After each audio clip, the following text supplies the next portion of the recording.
Honoured to carry the names of two house patrons, Chisholm Sabula House takes its name from both Caroline Chisholm and Joseph Sabula. Whilst living in different times and contexts, both Caroline and Joseph were people of remarkable kindness, showing great perseverance during challenge and hardship and reaching out to those in need.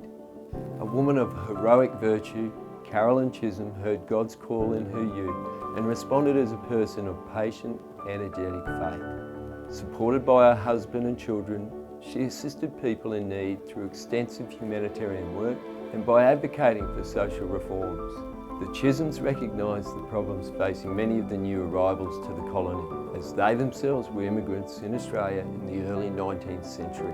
In fact, Caroline's life was a simple response to Jesus' invitation to love your neighbour as yourself. She worked tirelessly to help provide accommodation, reunite families, source worthwhile employment for the poor and vulnerable, who were often the targets of dishonest people.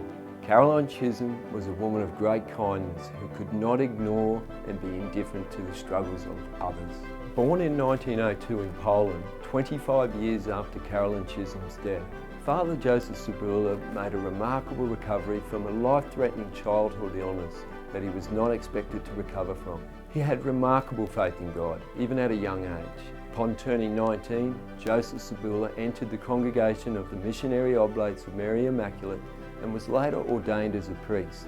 Unfortunately, this was a time when many people of faith suffered greatly because of the hatred and violence of the Nazis, who controlled Poland during World War II.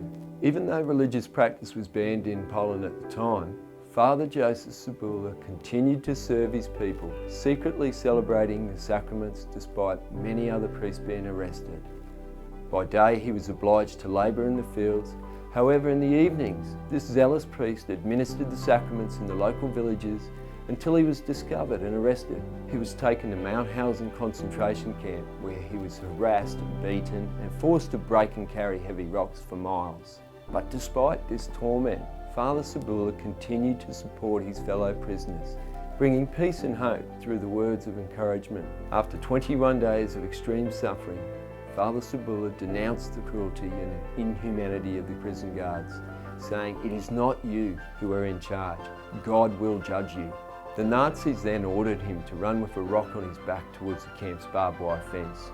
This is where he was shot with a submachine gun and declared that Father Sabula was shot while trying to escape. Even in adversity, he demonstrated perseverance and kindness towards his fellow prisoners. He didn't allow insurmountable obstacles prevent all that God had planned for him and those he humbly served. When we feel overwhelmed by the pressures of work and expectations, when our goals seem unachievable, when circumstances send our lives in an unexpected direction, we can draw on the character strength of perseverance to surmount the obstacles we face. When we generously share these strengths with our community and work for the common good, we can also help others to flourish and grow towards their potential. Both of our inspiring patrons teach us that not everything worth doing is easy, and by using perseverance, we can overcome the challenges that stand in our way.